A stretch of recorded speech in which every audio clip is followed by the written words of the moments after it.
नागपूरमध्ये उपमुख्यमंत्री अजित पवार यांनी आज एका कुटुंबाची भेट घेतलेली आहे। गुलाबी रंगातील वस्त्र परिधान करून या कुटुंबियाने अजित पवार यांची त्यांच्या शासकीय निवासस्थानी भेट घेतली।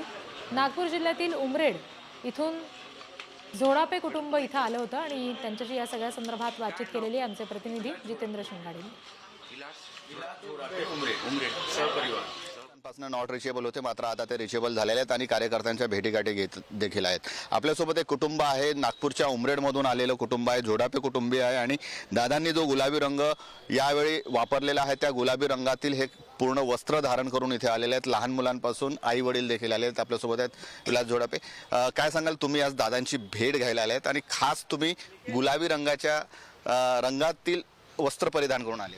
नमस्कार, मी विलास झोडापे, दादांचा 20 वर्षापासून मागील कार्यकर्ता आहे। छोटासा विशेष दादांचं आमचं प्रेम आहे आणि आज गुलाबी रंग यासाठी परिधान केलेला आहे की आमचे दादा देशातील पहिले नेते आहेत की जे 6व्यांदा उपमुख्यमंत्री झालेले आहेत। त्यांनी एक इतिहास घडवलेला आहे आणि ते एक इतिहास घडवल्यामुळे आम्ही सगळ्या लोकांनी असं ठरवलं की गेल्या काही दिवसापासून दादा गुलाबी कलर परिधान करतो आहे आणि दादांचा तो लकी ठरतो आहे, म्हणून एक विशेष भेट म्हणून आम्ही एक परिधान करून दादांना भेटलेलो आहे। काय झालं, तुम्ही दादांची भेट घेतली, काय म्हणाले?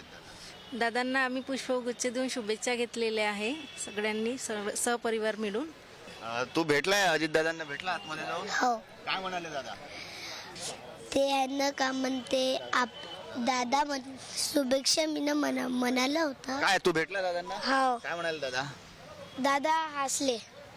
हा, आपण पाहू शकतो की लाडकी बहीण योजना दादांनी राबवलेली होती दादांच्या अर्थखात्यातून आणि त्यावेळेस तो पूर्ण आहे तो गुलाबी रंग वापरलेला होता आणि त्याच गुलाबी रंगातील वस्त्र परिधान करून हे झोडापे कुटुंबियांनी आज दादांची भेट घेतली। कॅमेरामन मंगेश हस्तकसह जितेंद्र शिंगाडे, पुढारी न्यूज, नागपूर।